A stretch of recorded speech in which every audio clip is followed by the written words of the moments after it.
Boa tarde, conselheiros, conselheiras, sejam bem-vindos a mais uma tarde de trabalho. Declaro aberta a 1180ª sessão deste Conselho Municipal de Educação do município do Rio de Janeiro, que hoje se constitui plenária pública.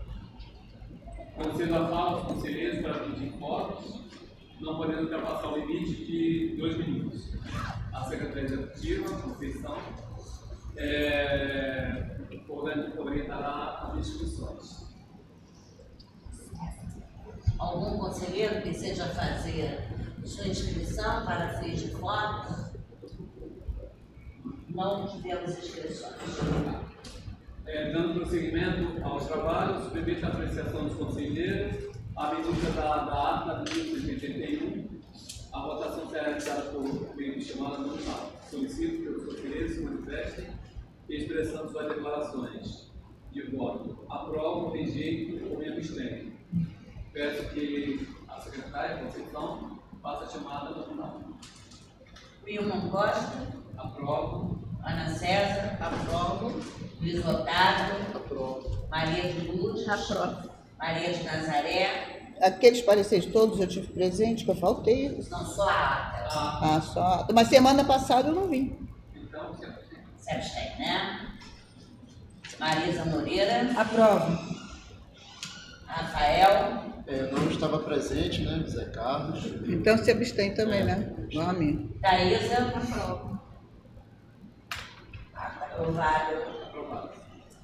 Bom, esta sessão está organizada em 2 etapas, sendo a primeira destinada a mais uma ação de formação dos nossos conselheiros. Hoje contaremos com a valiosa colaboração do professor Rafael Bastos, da Universidade Federal do Rio de Janeiro, né? Ué. Eu já ia trocar você como federal, que também atua como suplente desta casa. Nosso convidado falará sobre o papel dos conselheiros municipais de educação e também do papel dos conselheiros.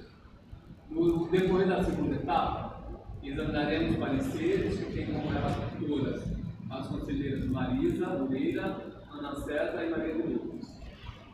Ainda nessa sessão, submeteremos aos membros deste colegiado o boletim número 1, produzido na Câmara de Educação Infantil e ensino fundamental, que tem por finalidade estabelecer diretrizes para alcançar resultados positivos no processo de proteção escolar das instituições mantidas pela iniciativa privada, convencionais e ou comunitárias.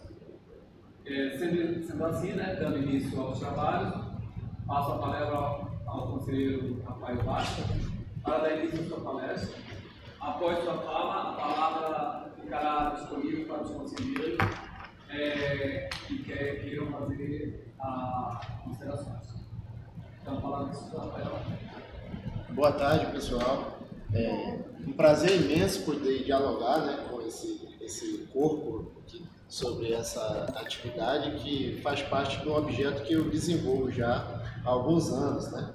E estando nessa condição também de suplente, para mim é uma grande honra poder colaborar com isso, uma vez que é um espaço que eu venho aprendendo muito, pesquisando também, participando, então eu acho que é algo até interessante poder dar esse tipo de retorno.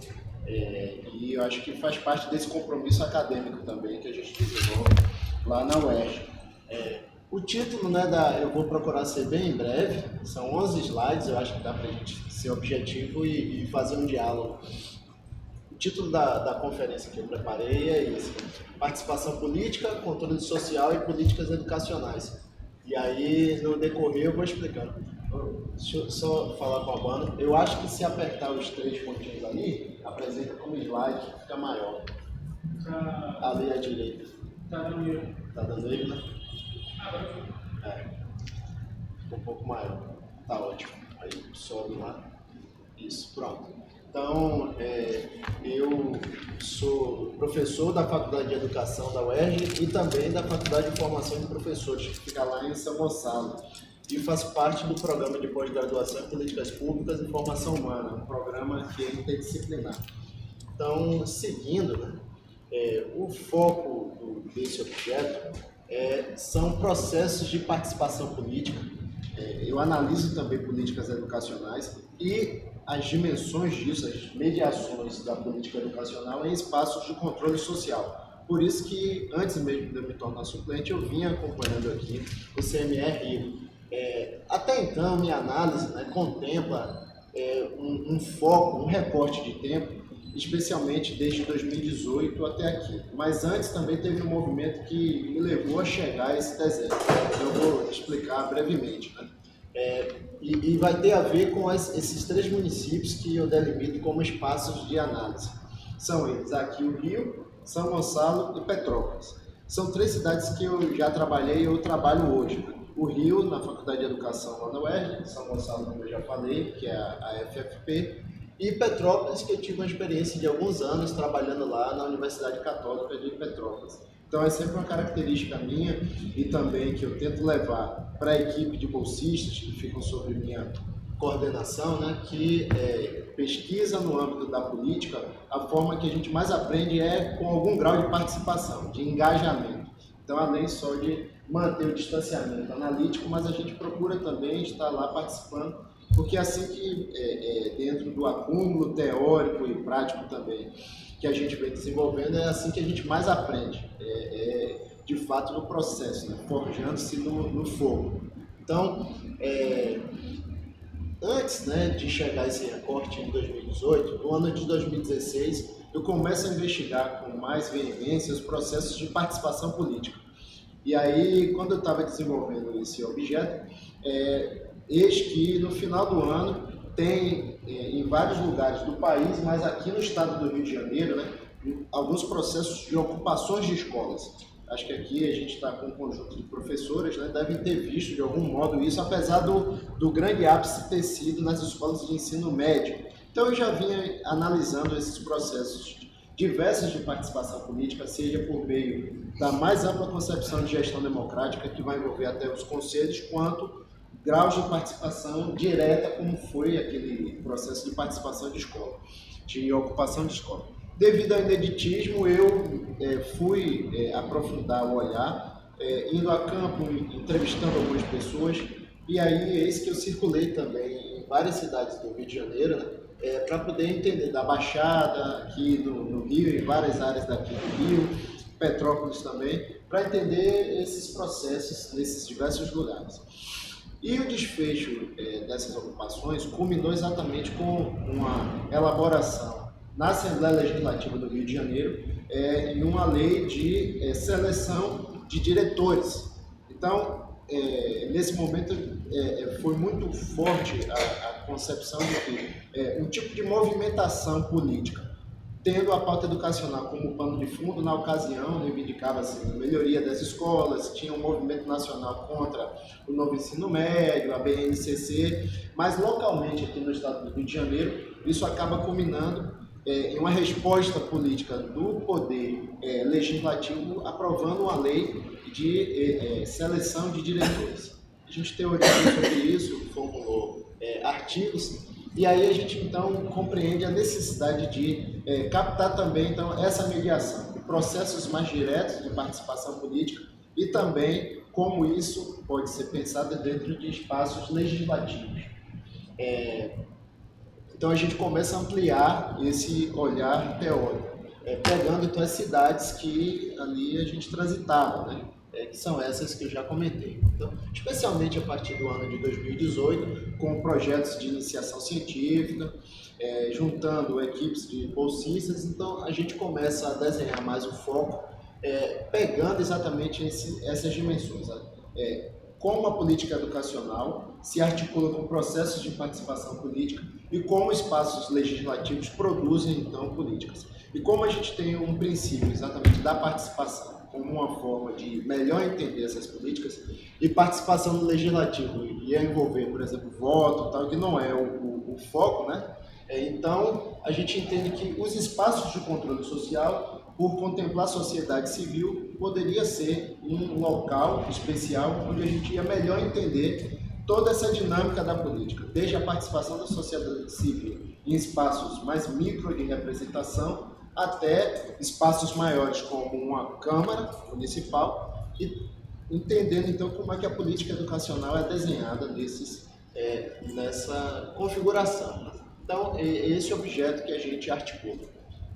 Então, eu vou falar, né, da metodologia que vem sendo desenvolvida e de algumas constatações que a gente já consegue perceber até então. Essas análises, né, nos permitem produzir textos, né, desde artigos científicos com questões mais específicas, como foi o caso das ocupações, que eu já falei, mas também permite, até em relação ao debate público, elaborar artigos de análise de conjuntura, né? Que aí vai extrapolar, inclusive, a própria pauta educacional. Uma vez que a gente observa lá câmaras, vê os processos políticos, vê as configurações, articulações, a gente também vai ampliando esse olhar e é fruto dessas pesquisas.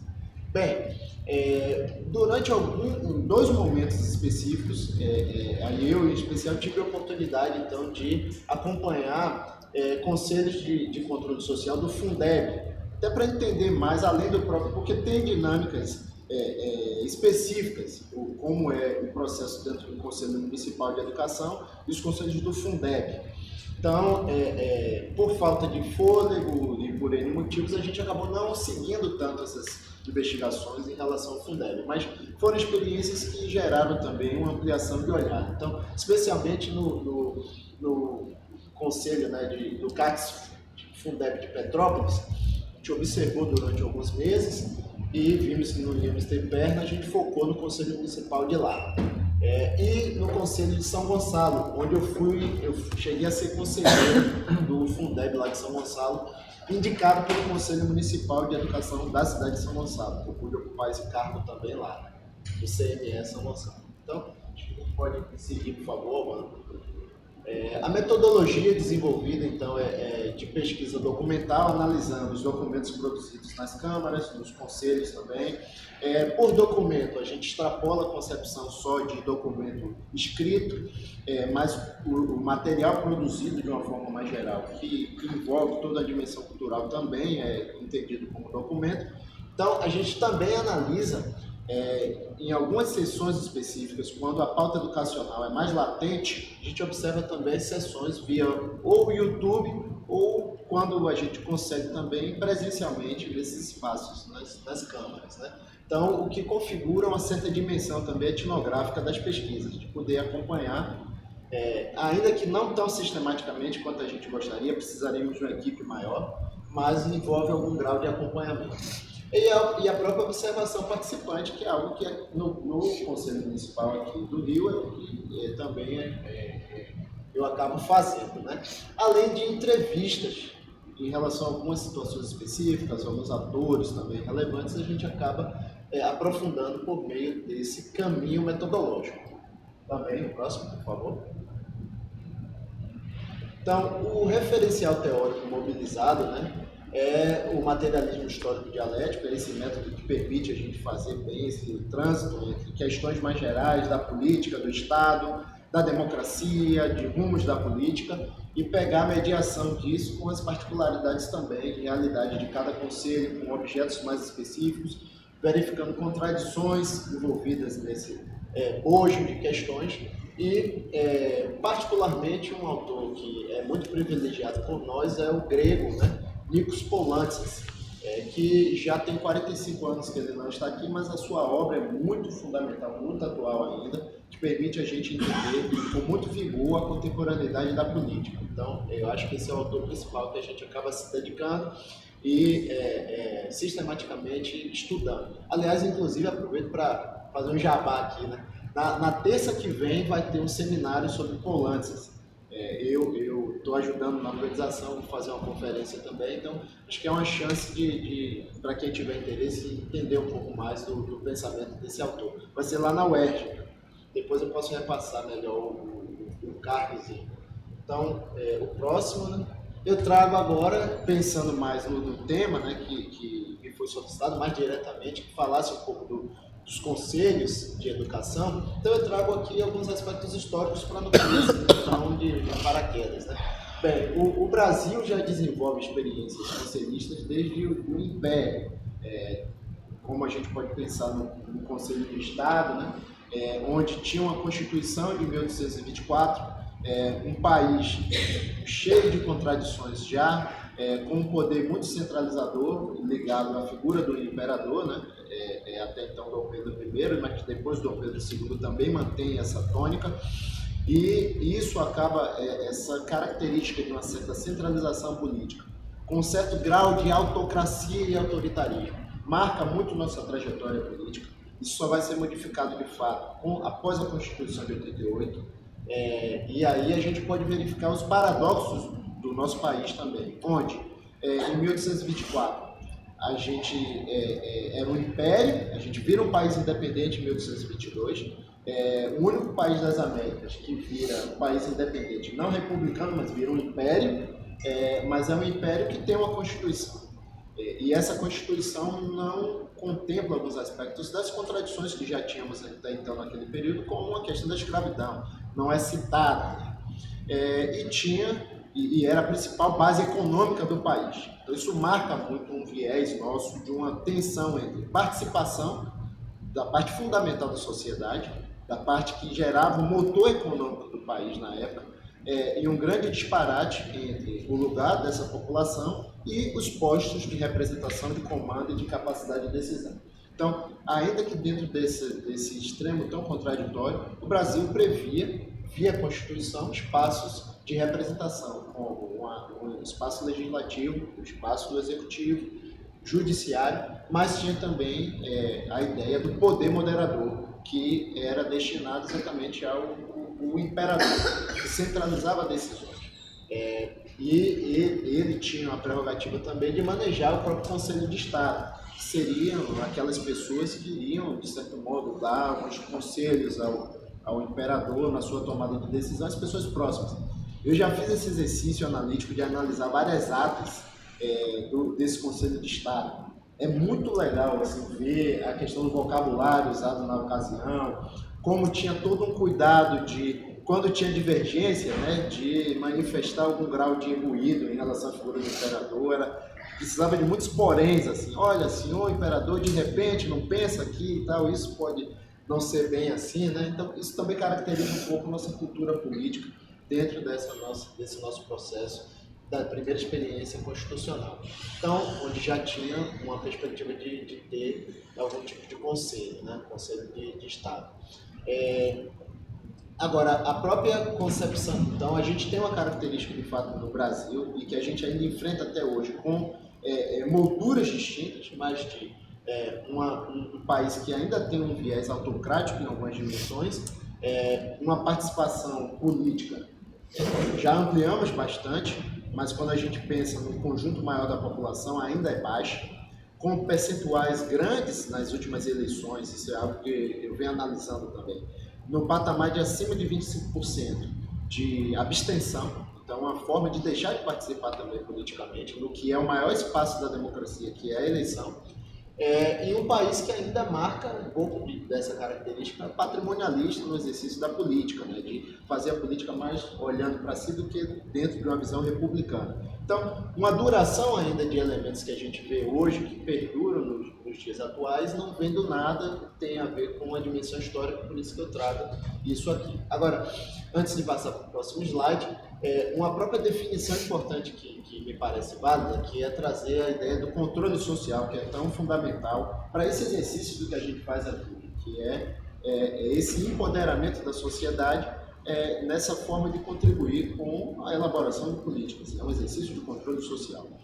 Mas esse é um termo que é polissêmico, não tem uma única interpretação sobre ele. Uma delas, por exemplo, foi utilizada no Brasil, aí sim, com veemência no Brasil republicano, aí a gente já está falando depois de 1891, da nossa próxima Constituição, e que o modelo então vigente já é de uma república, não é mais de um império, o que deveria prever maior participação das pessoas, mas o que a gente verifica de fato é que não necessariamente há um maior aumento de participação da população, mas o contrário, no âmbito até dos espaços que hoje eu trabalho numa universidade, uma das primeiras teses que vão sendo formuladas e que viram guia do debate público no Brasil na ocasião são as teses do racismo científico.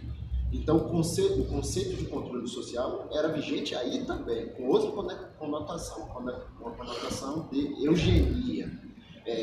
As teses que circulavam em debates acadêmicos eram, por exemplo, se a população negra já não é mais se tinha alma ou não, mas, por exemplo, se era provida ou não de determinadas capacidades cognitivas para decidir as questões. E a gente já está falando de um Brasil em que tinha a abolição da escravidão, então 3 anos depois, a gente já está numa república com uma outra constituição, e aí o debate sobre o lugar dessa população que continua fora do seu prestígio, né, de aquisição de direitos, por exemplo, se essas pessoas têm capacidade cognitiva ou não de decidir as coisas.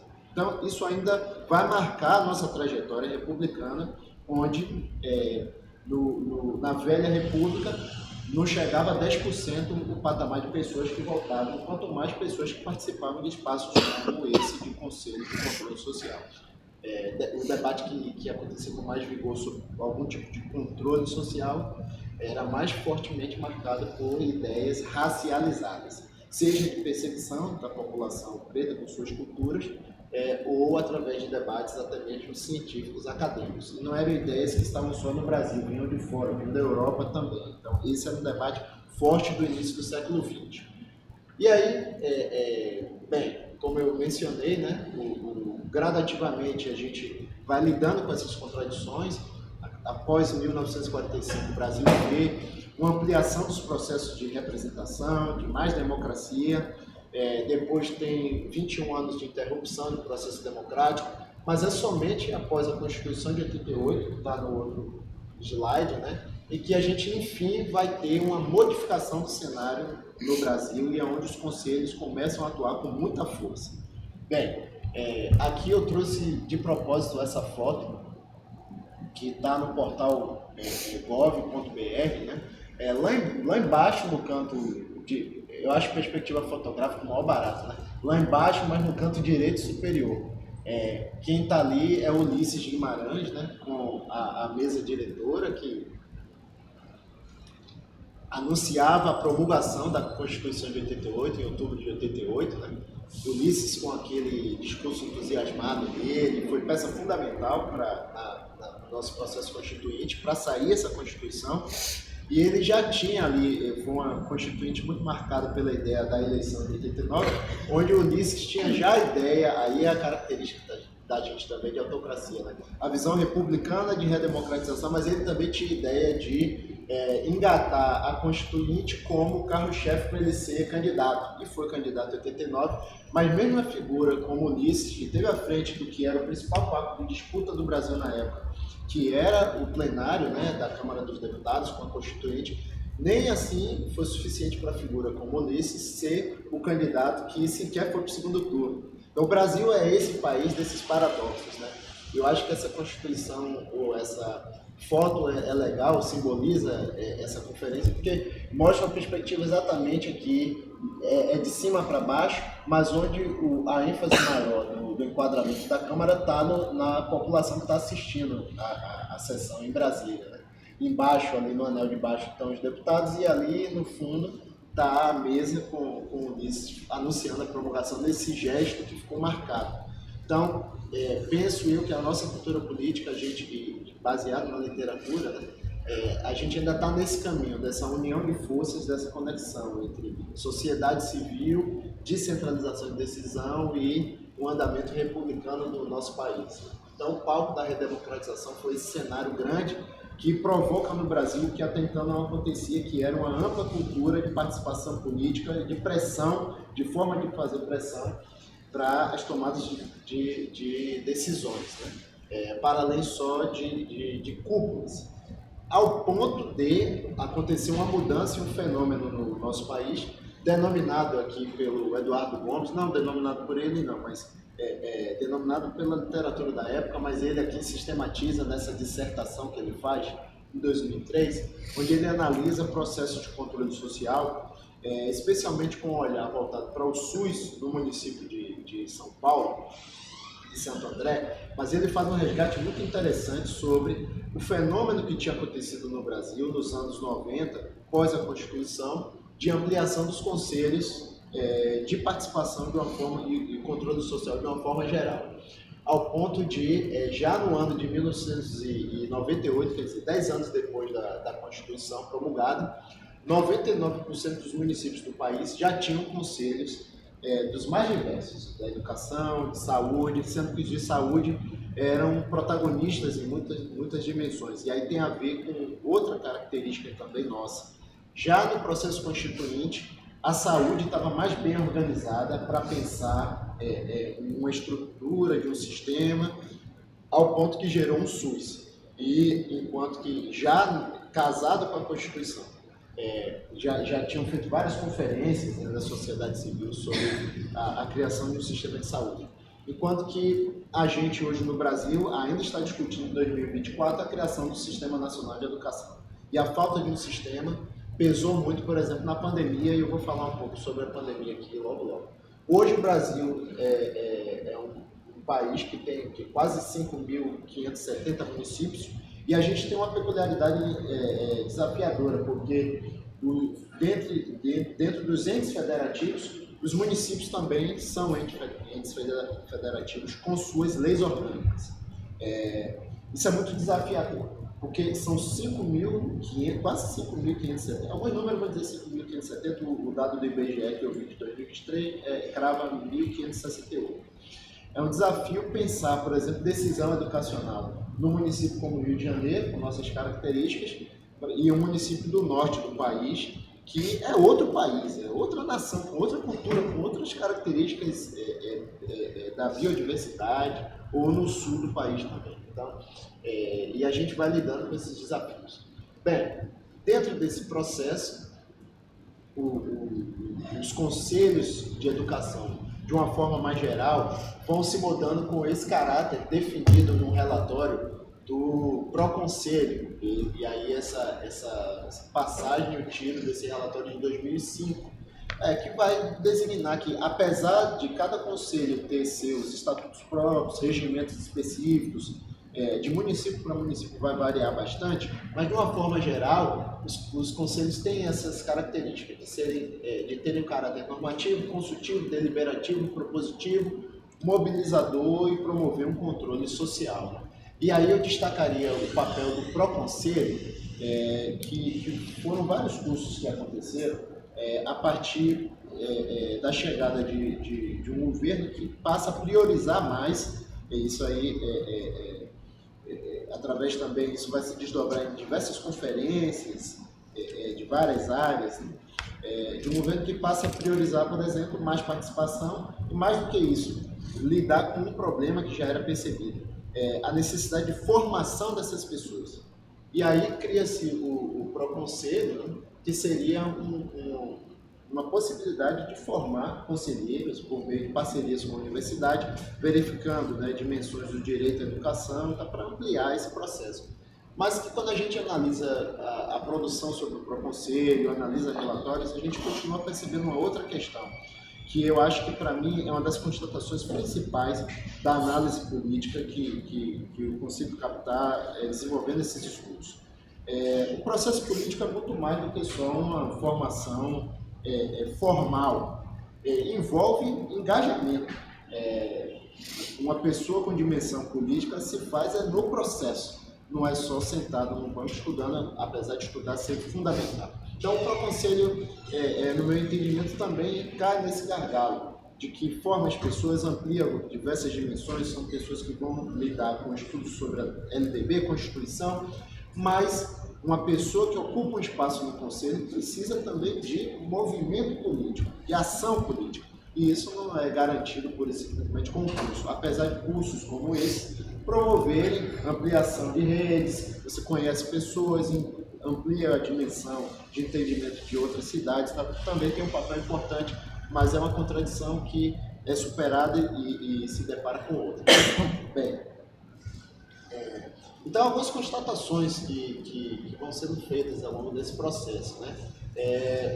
Há uma relação tensa sempre entre isso, a literatura vai apontar, as pesquisas empíricas também, que há uma relação tensa entre o poder executivo e a sociedade civil, onde, em geral, há uma predominância do executivo. Uma das constatações que eu desenvolvo, que eu acho que não é só minha, né, do nosso grupo, mas que o Polantzas ajuda muito, é exatamente essa compreensão de que, bem, quem tem mais poder político, quem tem mais traquejo no exercício de fazer a política, quem tem mais visibilidade, obviamente vai ter maior capacidade de fazer política também, o que vai culminar nesse entendimento de que o poder executivo sai na frente no momento de colocar as cartas no jogo nesse exercício do controle social em espaços como esse, que também é um exercício político. Mas isso gera também uma certa dimensão de tensão. Bem, outras constatações. A diversidade nas legislações, nos temas que são pautados, nem sempre todos os conselhos conseguem debater, por exemplo, os planos municipais de educação, a carreira. Os temas são muito diversos. No RJ, por exemplo, no estado do Rio de Janeiro, há conselho municipal desde 1968, na cidade de Teresópolis, né? E desde 88 a gente percebe, de fato, um boom na abertura dos conselhos municipais. Eu queria trazer aqui, mas eu não posso por uma questão ética, uma sistematização de um orientando meu que ele está fazendo, ele tá escrevendo a tese dele sobre os 92 conselhos municipais do Rio de Janeiro. Ele analisa quem tem página, quem atualiza, ele aplicou questionários, ele entrevistou pessoas aqui. Então ele está construindo uma sistematização de um mapeamento, por exemplo, das temáticas. E aí tem um quadro que aponta que são diversas as temáticas que são pensadas aqui no Rio de Janeiro, né? Aqui eu consigo trazer essa constatação geral, mas o detalhamento disso e a exposição pública, eu preciso aguardar publicar essa tese, que aí sim vai se tornar público, e eu estou ansioso já por isso, vai ser no próximo ano. Mas aqui eu cito ele também. Um dos aspectos importantes que a gente constata é a burocracia como uma dimensão impeditiva, né? A burocracia desde entender como funciona o aparato de Estado, entender como se coloca numa candidatura, pensar os processos de tomada de posse, pensar o rito de funcionamento, isso tudo, por vezes, se caracteriza como aspectos impeditivos. A gente vai constatando também na empiria, né, que às vezes existem certas dimensões de verba em alguns campos políticos que torna, né, inviável a participação de algumas pessoas. Isso eu pude ver também analisando, né, distintos conselhos. Um dos problemas fundamentais também que a gente acaba percebendo é que a falta de recurso para funcionamento e, por vezes, a falta de equipamento também dificulta muito o funcionamento de conselhos, como, por exemplo, quando um conselho tem carro e aí não abastece lá o carro, então não consegue se fazer fiscalização. Então são formas de manejar a estrutura de Estado para melhor potencializar ou não o funcionamento daquele espaço. Isso acontece no Brasil. Entendo eu que ainda é uma marca dessa nossa cultura patrimonialista, às vezes, em que se prioriza algumas questões em nome de uma movimentação mais republicana. Bem, agora, um ponto que eu destacaria muito, que eu acho que é bem nítido aqui no Conselho do Rio, a importância do pessoal do Estado, mas não é exclusividade nossa daqui, isso eu pude perceber também nos outros conselhos, que é realmente um percentual grande das pessoas que acabam ocupando postos de representação nos conselhos é formado por gente que sabe do babado, que conhece o funcionamento de fato da política educacional, que tem um acúmulo significativo. Especialmente na pandemia, analisando mais o caso de Petrópolis, eu vi N situações em que a experiência acumulada, e sobretudo de mulheres, de professoras com muito acúmulo no âmbito da educação, que já vinham de experiência de direção de escola, tal, foi muito crucial para o entendimento da tomada de decisão, e muitos debates perpassaram pelo Conselho Municipal da cidade. Então foi uma experiência assim, riquíssima que eu pude ver também, e que deve se atribuir ao acúmulo dessas pessoas, de fato, um potencial na ajuda do processo de elaboração da política educacional. As dificuldades técnicas também, elas são muito imperativas, e isso eu acho que fica mais forte nos casos dos Fundeb. Em geral, no Brasil, a gente não sabe lidar com número, né? Lidar com a contabilidade é uma grande questão. E aí o Fundeb, o que é que eu noto também? Que em municípios em que, às vezes, o debate político fica travado, inviabilizado. Eu trago, né, essa constatação de que a relação entre executivo e sociedade civil no conselho há uma tensão por vezes, mas do que eu pude constatar também, eu acho ainda mais problemático quando o executivo até se furta a participar dos espaços, ou mobiliza formas de não legitimar o papel do conselho também. Eu acho que em todas essas dimensões mais se perde do que ganha quando isso acaba acontecendo. Bem, mas o que é que eu pude verificar também dentro desse tipo de movimento? Que por vezes eu notei isso. Esse tipo de ação no Conselho Municipal, e acho que São Gonçalo é o caso realmente forte isso, e o tipo de ação dentro desse conselho era de uma forma, às vezes de esvaziamento, mas no Fundeb não, no Fundeb havia toda a atenção ao funcionamento do Fundeb.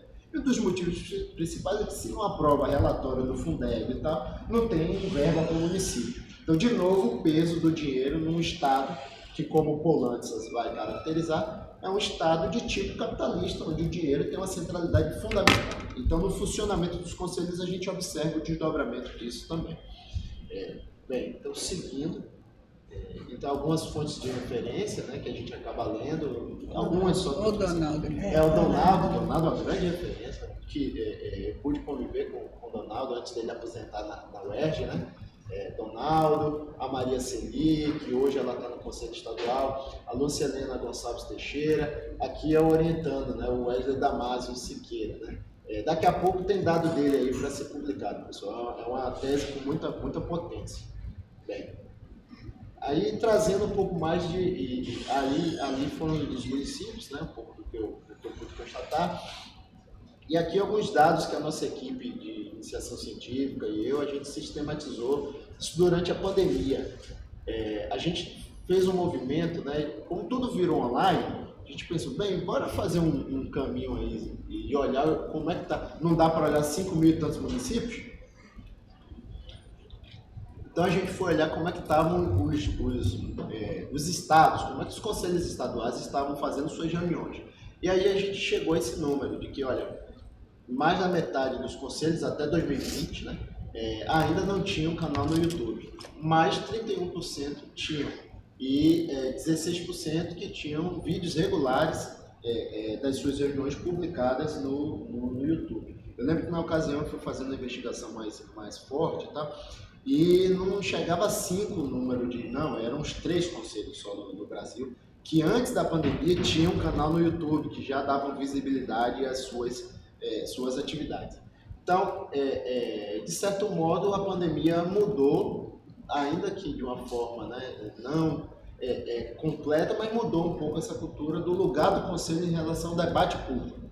E aí o slide seguinte, eu trago o caso de Petrópolis, onde eu pude acompanhar as reuniões, né? Lá eu não era conselheiro, só observar, mas todo mundo sabia que eu era pesquisador, né? Professor da Católica de Petrópolis na ocasião, e vejam a mudança aqui, ó. No início da pandemia, o azul são as pessoas que olhavam, que acompanhavam as reuniões. 19 o número de pessoas conselheiras que participavam dessas reuniões. Chega aqui, ó, em julho, depois em agosto, em setembro, olha o número de pessoas que começam ao desvio, né, que o gráfico faz assim.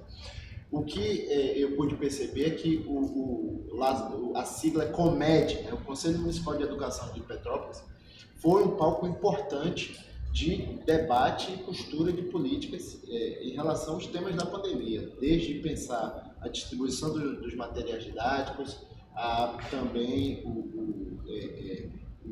a volta ou não das aulas, o teor dos assuntos do que se discutir. E aí a outra constatação que também foi possível fazer nessa ocasião. A gente via que determinados atores desse conselho mobilizavam a sociedade para também fazer pressão nesses espaços do conselho. E o Poder Executivo participou com veemência também, de fato costurando as decisões políticas dentro do conselho. Então, não sei se não tivesse pandemia, se isso seria possível.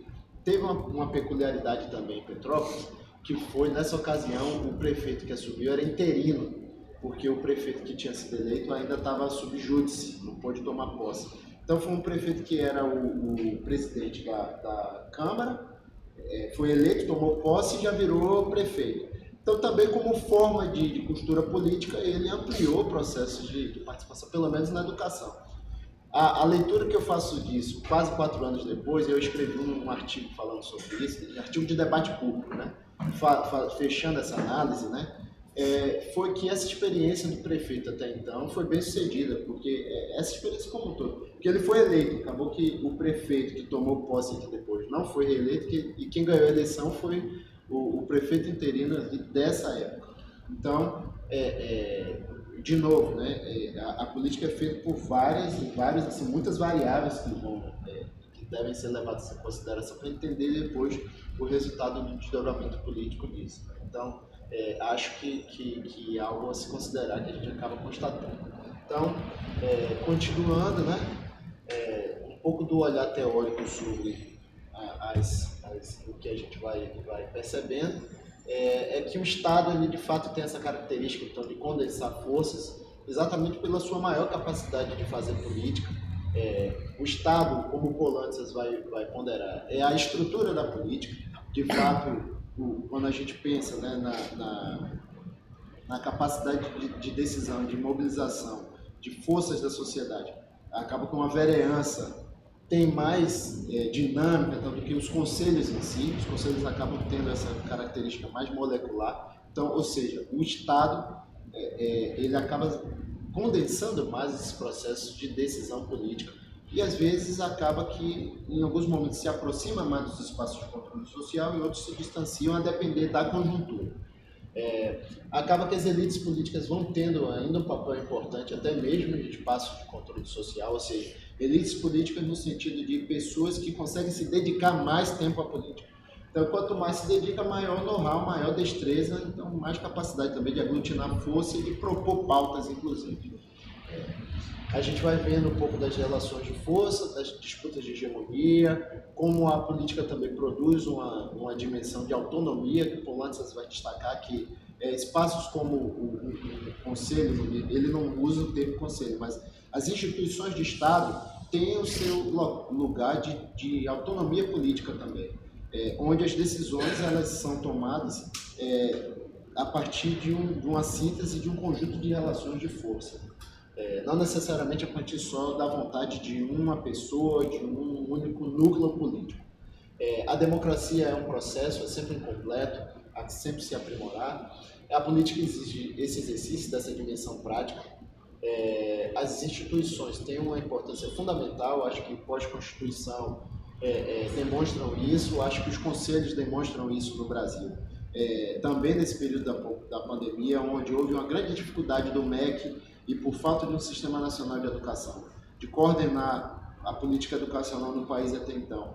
O Conselho Nacional de Educação teve um papel muito importante para pensar algumas diretrizes, para pensar a educação híbrida, como ia se dar também, etc. Então, a importância das instituições no jogo político tem um lugar de destaque, e pensar essa contradição de que só a formalidade, só esse sentido de garantir assento para a sociedade, então, como um aspecto formal, não é o suficiente para o manejo da maior potência de um espaço de controle social. Precisa se fazer política. E fazer política é estudar, entender, mas é agir também. E aí esse é o último slide, né? Exatamente. Enfim, era isso, pessoal. De novo, eu agradeço a possibilidade, né, de dialogar com vocês. Obrigado, Rafael. Então, vou abrir para as perguntas aí dos conselheiros.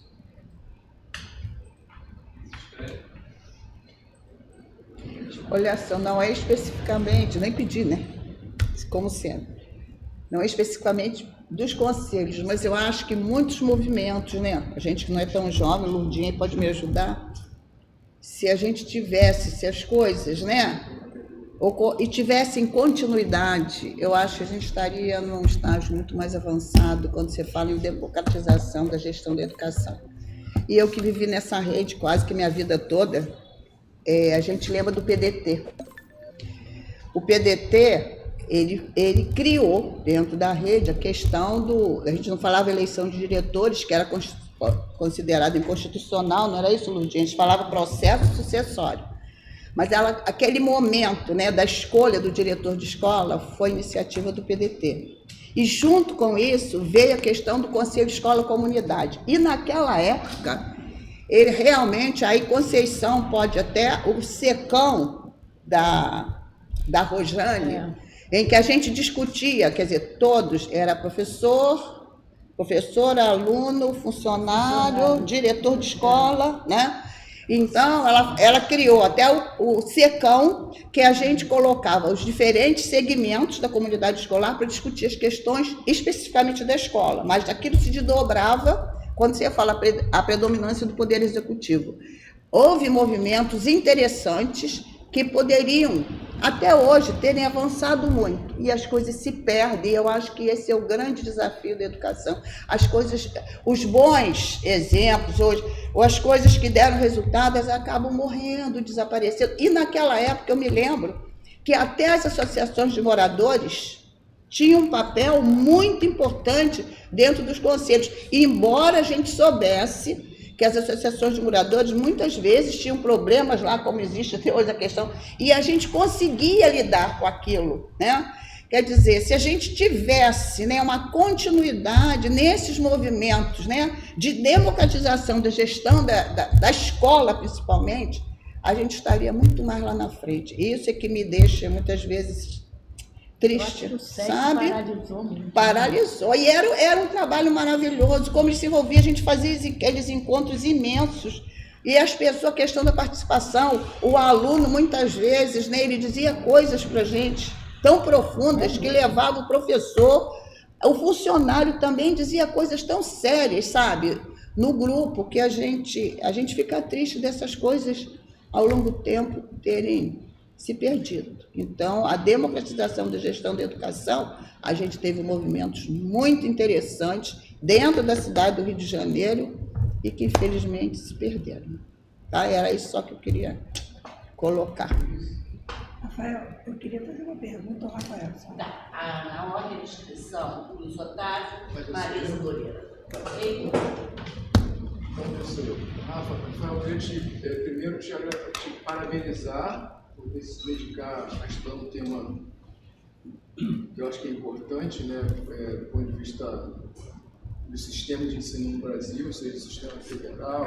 É difícil. Parabenizar e te agradecer por estar vindo aqui ajudar a todos nós, inclusive a você, por também é conselheiro. Não é bonitinho? Então, em primeiro lugar, acho que parabenizar mesmo pelo estudo. Você criou uma linha de estudo aí, tem orientando e tudo mais. Eu acho que quando a gente produz conhecimento, a gente ajuda a estar pensando sobre aquilo. Eu estava aqui tentando fazer uma leitura sobre duas formas de entender a tua apresentação. Uma do ponto de vista da pesquisa e outra do ponto de vista do conselho, que é especialmente a intenção de a gente convidar pessoas para cá. E eu queria finalizar com uma pergunta. Do ponto de vista da pesquisa, eu estou cada vez mais convencido, como professor, eu não sou um pesquisador que dou aula, eu sou um professor que tem que pesquisar. Não tenho tempo, não participo de programa de pós-graduação, é muito difícil. Eu estava falando disso hoje, eu visitei o GEL aqui do Martin Luther King, estava falando com a Joana, que é muito bonito de falar de professor reflexivo, professor pesquisador. O problema é assim, se for fazer pesquisa científica séria, você não consegue dar aula. É difícil conciliar. Então, do ponto de vista da pesquisa, eu tenho cada vez mais convencido de que se as pesquisas que a gente produz, elas não entregam para a sociedade, para mim elas não servem de nada. Do ponto de vista do dinheiro público que se coloca lá, do esforço que a gente faz. Então, eu estava tentando olhar o teu trabalho nessa perspectiva. O que ele entrega de fato a gente? E aí, por isso que eu pedi para o Albano não tirar, para a gente poder ver lá as constatações, né, no que coloca das constatações. E queria um outro olhar do ponto de vista do conselho. Como isso entrega para a gente. Aqui ele faz uma análise teórica das constatações. Eu quero ver as constatações, por favor, Mônica. mais lá para trás. E aí eu queria entender primeiro, né? Eu fiquei curioso para saber o quarto ponto, o veto de um campo político. Isso você identificou na pesquisa de campo. Que campo político é esse que tem sido vetado de participar dos conselhos? Por exemplo, eu tentei identificar aqui no município do Rio, aqui no nosso caso, se há algum tipo de veto. O que você fiquei curioso de saber disso. A outra coisa que eu fiquei curioso de saber é quando você fala, quando você traz a questão da necessidade que há uma predominância da ação de quem tem mais disponibilidade para a política. Eu queria entender um pouco mais isso, porque, por exemplo, vendo aqui o nosso conjunto de colegas, porque muita gente a gente confunde política com política partidária, né? Não é política partidária, mas assim, valeria a pena explicar melhor, porque eu não sei se no conjunto de pessoas aqui dentro do conselho a gente tem essa disponibilidade para fazer a política. O que seria isso? Eu faço política na minha universidade, faço política na minha casa, faço política no meu partido, mas assim, para entender por quê. Aí vou direto à pergunta. Para mim a pergunta mais importante. Uma curiosidade que eu tenho em relação ao UERJ. Como foi ou como tem sido na UERJ o debate para a escolha do representante para o conselho?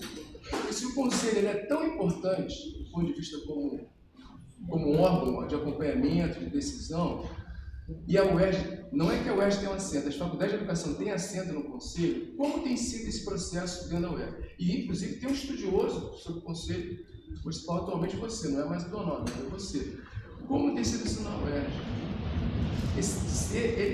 Ela tem essa importância, esse espaço tem essa importância grande, do ponto de vista da disponibilidade política das pessoas. Como tem sido isso dentro da UERJ? Uma curiosidade que eu tenho. E a impressão que eu tenho, muitas das vezes, a própria Marisa já traz relatos lá do Cinep, que muitas das vezes a pessoa diz, vai você, porque eu tenho que estar toda terça-feira lá, né? Então, assim, queria entender um pouco lá como é que na UERJ tem sido dado a importância, como a tua pesquisa tem demonstrado, para os atores políticos que circulam dentro do conselho, no caso, uma faculdade de educação. É isso.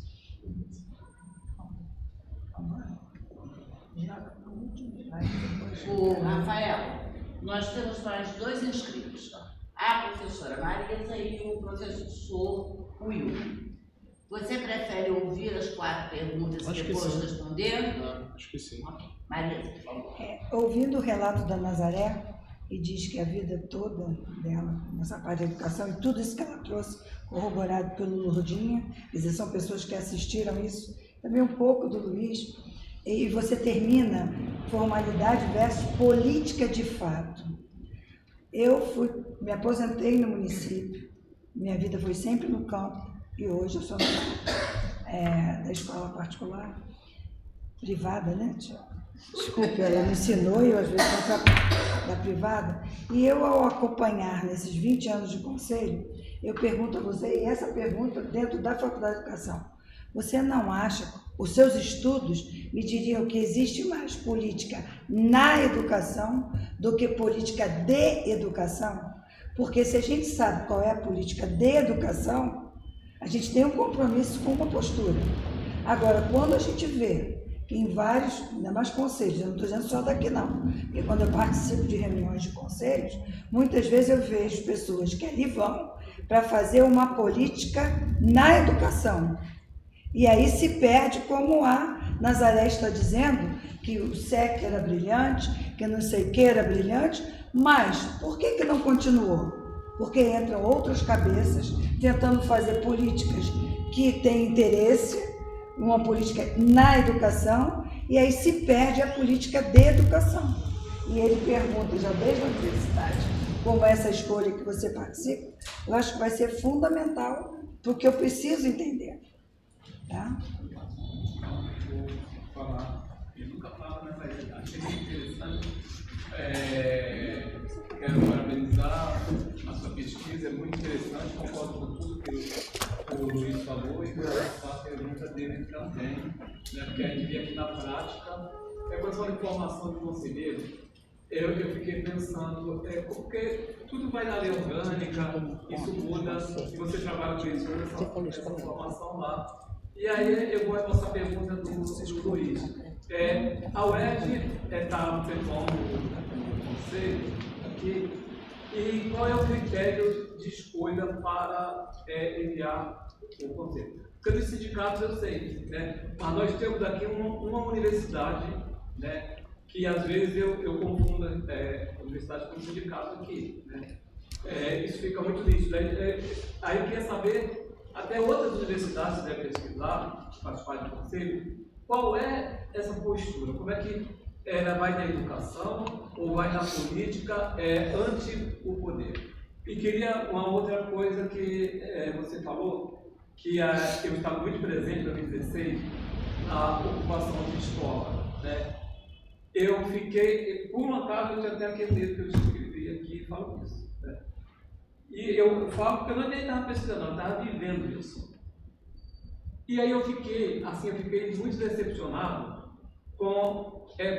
aí eu busquei, né, depois que passou tudo, eu fui pesquisar, né, depois de 8, 6 anos, fui pesquisar, e aí vi a ocupação de escola no Chile, a ocupação de escola em São Paulo, e no Rio de Janeiro, que teve aquela comissão do Estado, uma escola na ilha, e a motivação é bem diferente. Quando começa no Chile, é bem diferente e eles conseguem o objetivo. Quando foi em São Paulo, tinha um objetivo lá, embora eu discorde um pouco, mas existe um motivo. Aqui, quando eu fui pesquisar no Rio que eu vivi, eu não encontrei motivo. Porque o motivo que falava, cada grupo de alunos que ocupavam a escola, eles tinham uma narrativa e nenhuma batia com a outra. As pessoas que ocuparam a escola que eu dirigia, eram assim, a gente está ocupando, olha só que contraditório, a gente está ocupando porque quer afetar o secretário de Educação, que quer que toda escola seja igual tipo nisso. Como que você vai destruir o que está funcionando para lutar com uma coisa?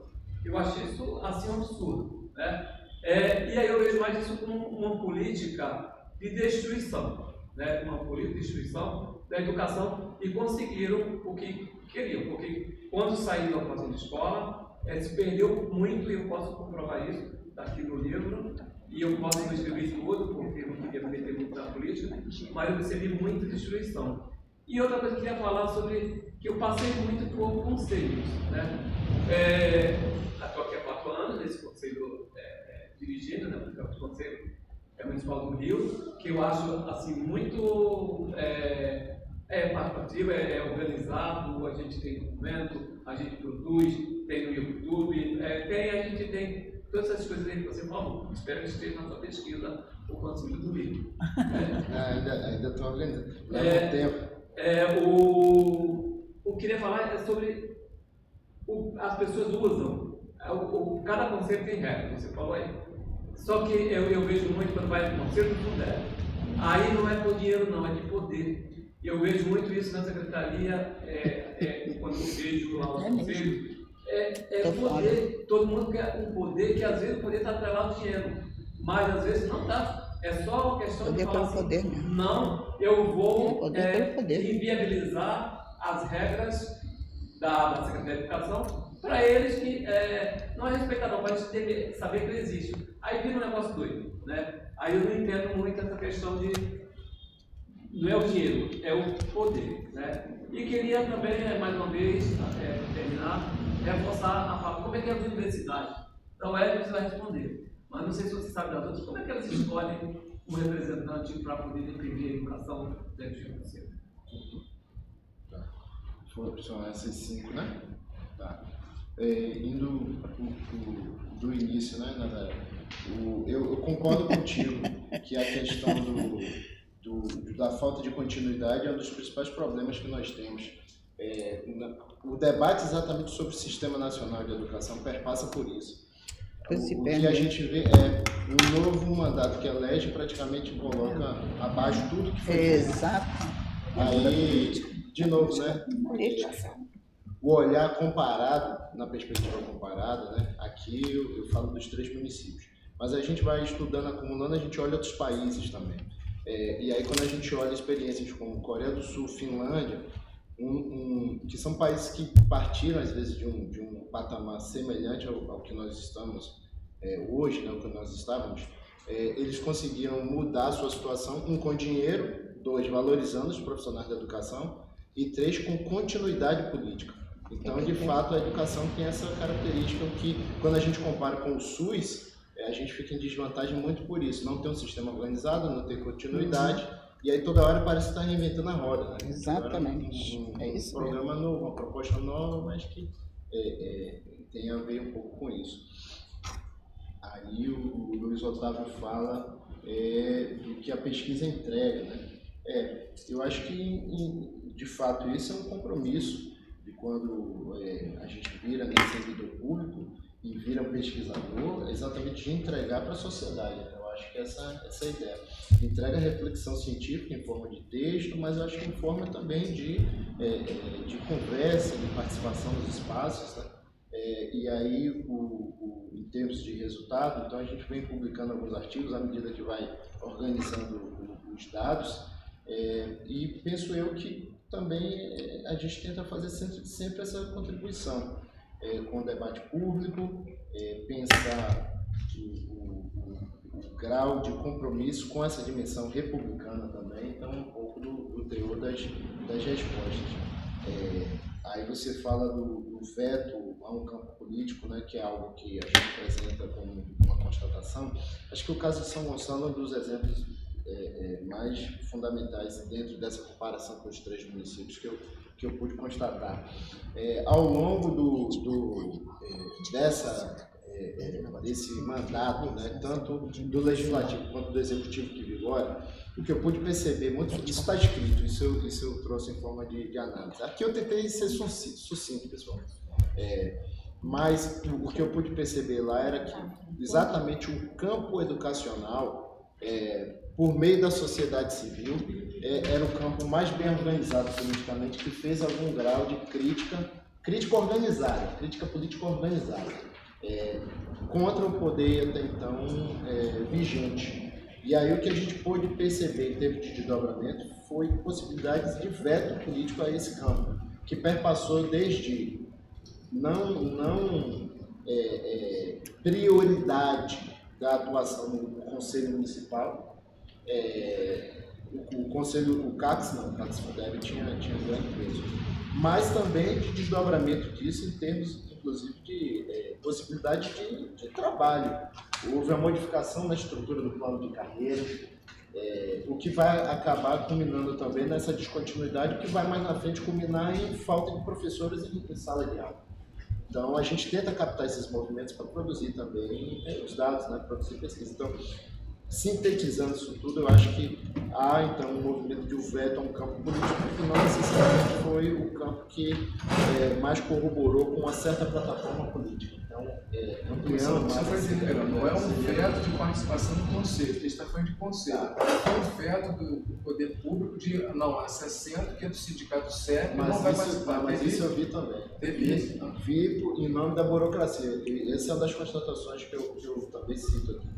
Vi acontecer a burocracia ser utilizada como impeditivo para a tomada de posse de determinadas pessoas pelo critério lá burocrático, e que é burocrático e político. E que, de fato, algumas pessoas não tomaram posse. Isso também Que tipo de burocracia? Burocracia no sentido do uso da interpretação do aspecto legal, de regimento. Isso é burocracia. A gente teve um exemplo, só para a gente comparar. Porque o CEP, eu não sei se... teve um período em que o CEP como representante, porque no território do estado do município de Janeiro, você tem o CEP, mas você tem representação da rede pública no estado, a UP. No estado, não é município. A UP é uma entidade estadual. O CEP é uma entidade estadual, mas que tem... Então a gente teve uma época que o assento do CEP não foi ocupado, foram 2 mandatos. Foi. O CEP não Era o SEC. Não foi veto, exatamente. Foi uma decisão política da entidade. Né? Eu não vou nem falar que foi da categoria. Não, foi da entidade. Porque a categoria também, se fosse ouvida, falou, não quero que participe. Mas a entidade resolveu participar. Mas o veto, mas eu já entendi o que você falou. E o entendimento de burocracia utilizada é esse, né? o funcionamento da máquina do Estado sendo traduzido nos seus regimentos, nos seus ritos, isso, né? Essa concepção de burocracia. Aí, tanto você quanto o Wilman indagam sobre as escolhas dos representantes na UERJ. Olha, são vários critérios de escolha, são várias UERJs, são vários campos, são vários conselhos. Aí você vai ter formas em uma unidade, em São Gonçalo foi de um jeito, e aqui no Maracanã é de outro. A escolha para o Conselho de Cultura é de um jeito, a escolha para o Conselho de Educação é do outro. Então, eu não tenho nem como responder qual é o critério, como é o processo, porque são vários critérios. Assim como são vários os critérios, e isso eu venho constatando também, das escolhas da sociedade em geral, porque os conselhos em si não tem, os regimentos eles variam muito. E aí o que os conselhos vão estipular é que tem que haver aquelas cadeiras naqueles assentos. Agora, como os organismos cada um vai escolher, vai variar de acordo com uma série de questões. Então, isso até mesmo, né? Isso a literatura, de uma forma geral, aponta que ainda é algo muito variável, muito amplo, como é que se dá esse processo de escolha, porque não é diferente dentro do... Rafael, só acho que talvez a pergunta não tenha sido feita da mesma forma. A minha curiosidade é saber como é o Conselho Municipal de Educação dentro da UERJ, na Faculdade de Educação especialmente. Eu não estou muito preocupado com a questão da burocracia de como se escolhe, porque isso que a entidade vai resolver. Como é visto, o que eu vou te falar? Tem um detalhe que aconteceu, você ficou muito surpreso na tua pesquisa de campo com a atuação de Teresópolis, ou de do Conselho Municipal de Educação, ou de São Gonçalo, no período da pandemia. E eu vou te falar sem assim, e aí tem uns colegas aqui para me corrigir, sem ter muita dúvida. Se o Conselho Municipal de Educação do Rio não tivesse agido na época da pandemia, o município do Rio não teria sido lugar. E a gente tinha um assento aqui da UERJ, representado pela professora Virgínia, que é tua colega de Faculdade de Educação. Eu posso estar enganado, mas a tua surpresa com o município poderia ser com o município do Rio, porque aconteceu exatamente no Rio. Eu não acompanhei. Por isso que tem a ver com a minha pergunta. Como na UERJ o conselho é visto? Porque a gente tinha um assento da UERJ aqui, uma professora pesquisadora, então estou fazendo a crítica, colega, mas a tua pesquisa aponta por um município que teve um conselho que teve uma grande atuação na pandemia e que o município do Rio viveu. Se o conselho não tivesse agido, está aqui colega do município, a prefeitura não daria. Conceição sempre fala isso. E como é que se repercutiu na UERJ? Por isso que a minha curiosidade não é contigo nem com a Virgínia. Como a Faculdade de Educação, que hoje tem ocupado... Porque o que eu quero, no fundo, é pensar o seguinte: qual o nível de importância dos conselhos para a sociedade civil, inclusive na UERJ. A universidade era contra. Não é nem a burocracia como vocês estão escolhidos, Era mas em casa. como rebate essa questão do conselho ter na UERJ? Porque na UF, estou te falando de cadeira. Eu acho que você... Eu queria trazer um fato, complementando a fala do Luiz Otávio. Esse conceito se manifestou em 15 dias. As aulas foram suspensas, as atividades escolares foram suspensas. Em 15 de março de 2020, no dia 29 de março de 2020, esse conselho editou sua primeira manifestação em ato formal, na deliberação, admitindo a realização da atividade online para assegurar que os alunos tivessem fossem atendidos. Esse foi o primeiro marco. Durante todo o período de pandemia, se assegurou várias atividades, se disciplinou essas atualidades e culminamos com autorizando aquele currículo, Regionalizado. Não, Tinha outro nome. Tinha outro nome. Emergencial? Mas eu não estava tipo tinha. currículo emergencial. O currículo emergencial, que não é esse o nome, Não. que vigoraria entre o término da pandemia, né, o retorno às atividades escolares e que vigorou por um ano para que fossem recompostas as atividades escolares. Então, é assim, eu acho que o Conselho do Rio, naquele momento, que para mim é ímpar, teve uma participação brilhante, consciente e cidadã. Isso eu acho assim que é fundamental que se marque essa posição deste Conselho. Uma coisa que me chama a atenção na sua fala é a questão da escolha. Os nossos atos normativos que definem a escolha da sociedade civil, eles são muito claros, eles são enxutos e eles partem do princípio básico. A instituição tem que querer. A primeira exigência. É óbvio que tem que ter algumas complementares, não com a intenção de excluir ninguém, mas assegurar aquela instituição que é mais representativa. Na última eleição da sociedade civil, nós tivemos 2 candidaturas para ocupar a vaga hoje ocupada pelo CEP. Uma que foi o CEP e a outra, que foi um outro sindicato. Não vou falar por uma questão, porque essa questão ainda está na justiça e eu não quero dizer. Ainda não julgou, senão vai até acabar o mandato e não foi julgada ainda. E essa instituição ela foi descredenciada, porque ela não reunia algumas condições e, ainda que reunisse, entre as duas, um dos critérios que é a antiguidade na cidade do Rio de Janeiro, o CEP era o vencedor.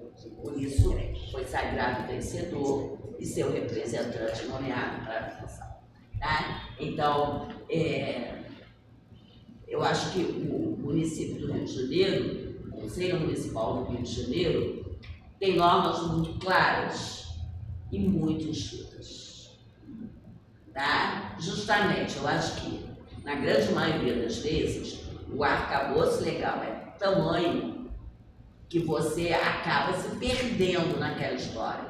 Nossa, é curto e grosso, é objetivo. E, para finalizar, a questão do funcionamento dos conselhos, do conselho. O nosso regimento interno foi produzido, votado pela bancada governamental e sociedade civil.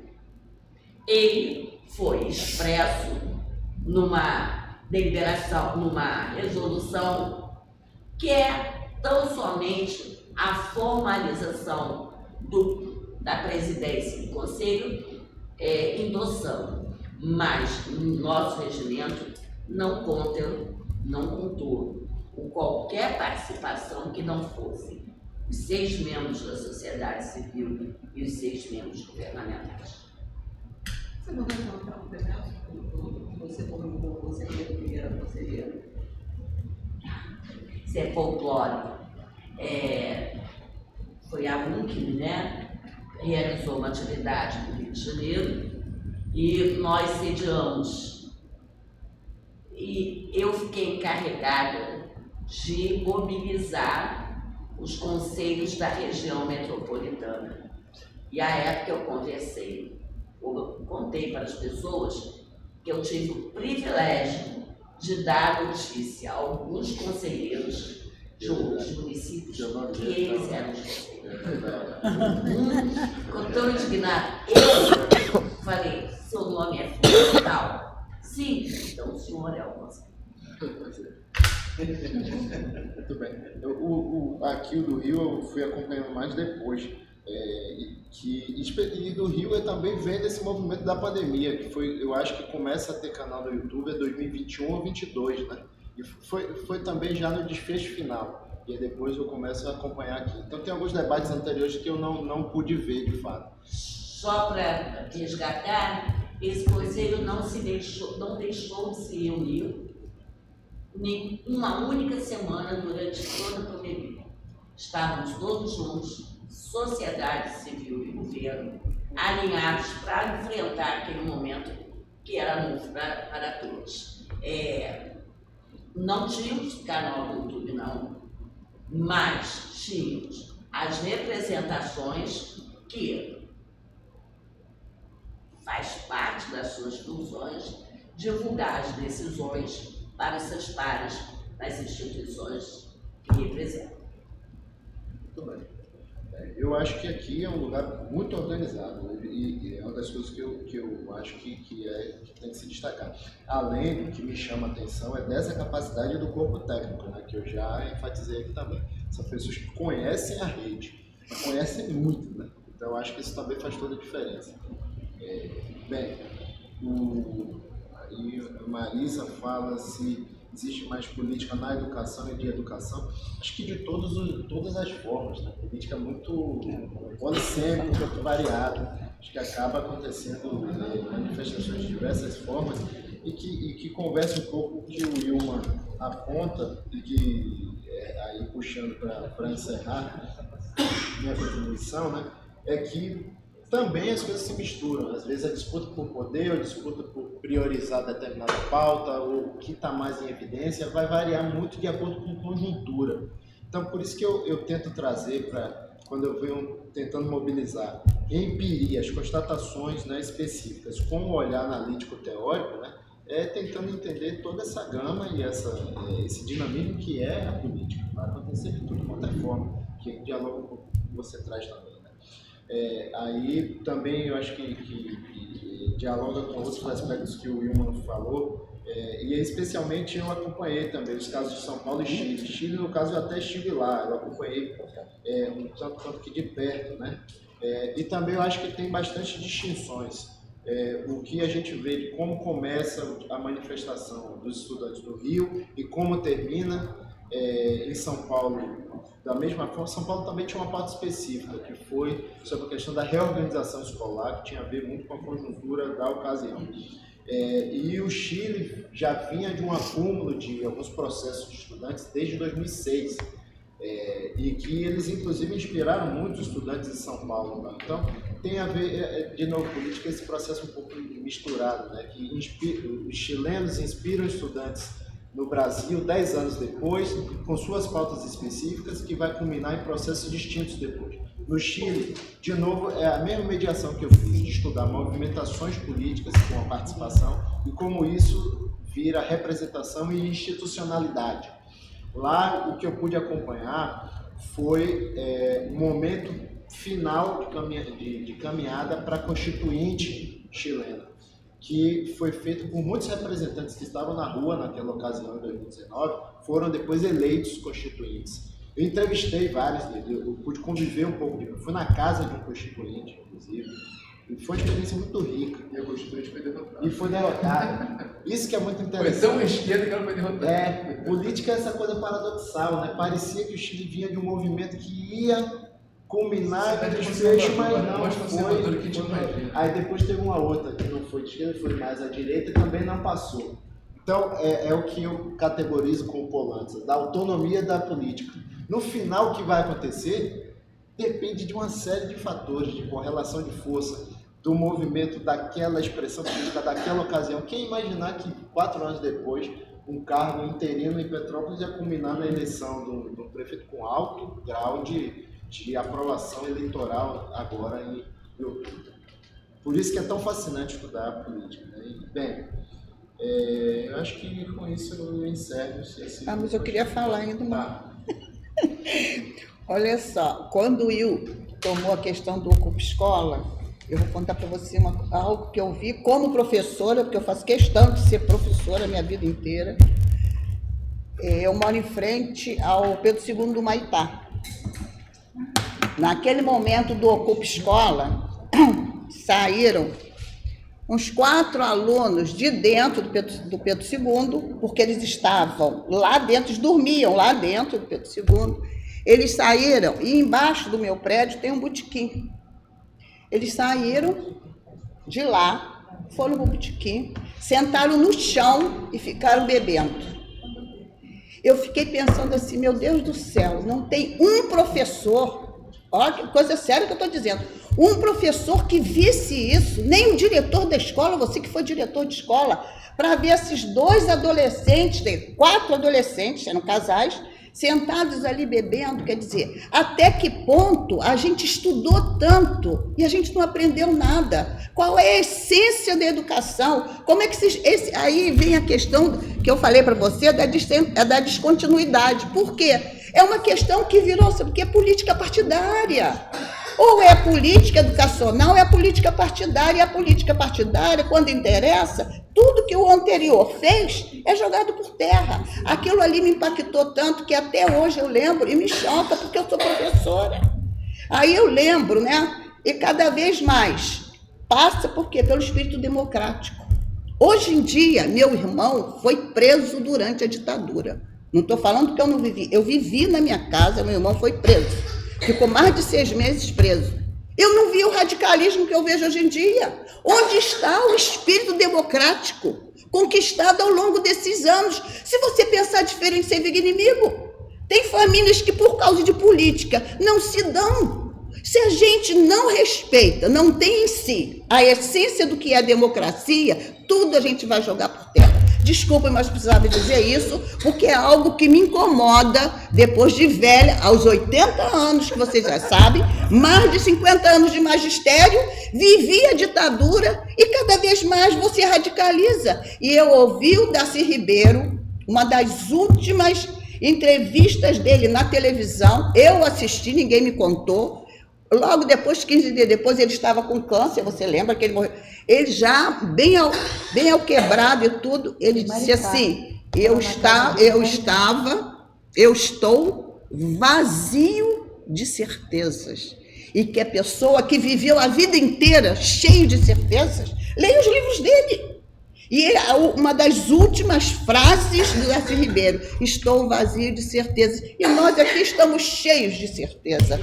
Eu precisava dizer isso porque é algo que me incomoda. E aí vem a questão da descontinuidade, não interessa. Só pode ser. Sobre isso, só para falar de completar a ideia de descontinuidade da senhora, que a senhora fica estarrecida, indignada, brava. A gente não pode atribuir somente a descontinuidade a um partido ou a outro, porque existe descontinuidade, inclusive, de próprio partido, de acordo com os seus interesses do momento, porque o que a gente vê é que existem partidos que estão aí a 12, a 8, a 16 e que descontinuam, criam, né, as rodas, criam os grandes projetos e daqui a pouco aquele projeto deixa de ser importante porque ele não é um projeto de Estado, ele é um projeto de governo. A descontinuidade tem muito a ver com a relação, né, a diferença de projeto de governo para projeto de Estado. Eu participei de um que deixou de ser projeto de Estado e passou a ser projeto de governo, que aos poucos está sendo sucateado, lamentavelmente. Pronto, falei. De forma bonita, elegante. Mas eu já falo apaixonada, de forma apaixonada, coisa de velho. Olha só, no início da nossa sessão, eu falei que a gente ia dividir em 2 partes. Mas a nossa palestra foi muito rica, e trouxe bastante reflexão. E reflexão para a gente também quanto às representações, porque representação, a gente tem a governamental, seja governamental e seja a sociedade civil. O governamental é indicado pelo prefeito, pelo secretário. A sociedade civil, a gente recebe pela seleção que a instituição, como a Conceição falou, vai, sabe? Eu não sei como é as universidades, que é muito importante que o Conselho de Educação estiver representado por uma universidade de educação. E aí me assusta muito quando eu vou a algumas universidades, e agora eu vou a mais. Vocês conhecem o Conselho Municipal de Educação? Sabe o que é que a gente faz lá? Né? Como foi falado aqui, nós falamos muito da pandemia, a Virgínia era aqui e provavelmente não teve comunicação com você sobre o que a gente estava fazendo aqui. Né? Aí eu fico assim me perguntando, né? E pior do que isso, é as universidades que ignoram, como que está no território, né? A UFRJ, a PUC, a Unirio, está dentro do território e a gente, se eu for lá, eu vou visitar todas e vou perguntar. Vocês sabem o que é o conselho, sabem o que a gente faz lá? Porque a gente precisa falar isso, sabe? E a gente está aqui para discutir, um discordar do outro, né? Exatamente. Tem que ser pauta de educação, que a universidade precisa se posicionar. O que a gente está fazendo com essa formação docente? Você é um professor da universidade, o conselheiro Luiz também é. Então, o que a gente está fazendo? A gente questiona muito aqui, mas o que a universidade está fazendo? Por isso que é importante ter uma representação participativa de uma universidade de educação. Né? Porque nós temos 2 sindicatos. Né? Os sindicatos fazem o papel dele. A universidade que realmente faz o papel de educação. Né? Traga a pauta da educação de formação. Outra coisa que eu gostaria de falar é agradecer muito a sua participação e você foi o motor dessa discussão aqui. Foi muito bom. Propiciou. Mobilizou muito. Fez a gente pensar e pensei até um negócio que estava até pagadinho, que foi a roupa de escola. Foi. Aí você fez eu lembrar do que eu vivi naquela época. E aí você perguntou, Nazaré, cadê o diretor da escola? Eu, como diretor, eu fui expulso, saí do carro da polícia. Bem feito, bem feito. Era o diretor, sabe que os alunos, não, ele não, mas os alunos nem tinham voz. Quem tinha voz eram eles, né? Que aí eu saí protegido com 4 policiais, um em cada lado, e quase ainda viraram o carro de tempo. Um absurdo isso. Eu fiquei traumatizado. Eu fiquei também chocado. chocado. Quando eu escola, chega a me dar um arrepio na espinha. Aliás, eu fui cuspido, isso está gravado, eu não fiquei registrado. Meu Deus. Eu fui um diretor que deu uma das melhores escolas do estado. E terrível isso. Democrático, explicava o professor, isso está tudo registrado lá. E eu saí da escola, escorraçado, cuspido, eu cheguei em casa, vi o filme, o filme agora passou, a emissão. Você falando de tudo. Aquele banho que a moça toma, eu me senti assim, eu cheguei em casa, fiquei me lavando assim, me sentindo sujo, eu falei, meu Deus, o que é que fiz? Né? E chorando. Então, sabe, para onde é que está indo a educação? Exatamente. Então, foi isso, exatamente foi o que eu senti. Bom, muito obrigado pelas reflexões. E pelo adiantar da hora, o que eu anunciei antes, como vai ter o jogo, cai por terra. Eu vou encerrar a sessão aqui e a votação dos pareceres, a gente volta na próxima plenária, a gente faz a aprovação. Se os conselheiros assim concordarem. Sim. Posso fazer uma proposta? Pode. Esses pareceres, eles já estão públicos no grupo de conselheiros. A gente dá uma lida antes, né? Eles já foram publicados desde ontem, né, no grupo de conselheiros. Vamos ler. Como alguns pareceres e como um boletim, que seria uma proposta da Câmara de Educação Infantil, seria importante dar uma majoridade, esse colegiado aqui, os membros presentes, poderiam autorizar que a decisão se desse no grupo pelos conselheiros titulares. Tudo bem, alguém discorda Alguém discorda desse encaminhamento? Bom, não havendo discordância, a gente passa essa informação, pede que os 12 se manifestem, e aí, caso seja aprovado pela maioria, né? Maioria simples, como qualquer votação aqui nessa casa, a gente publica. Pode ser? Isso.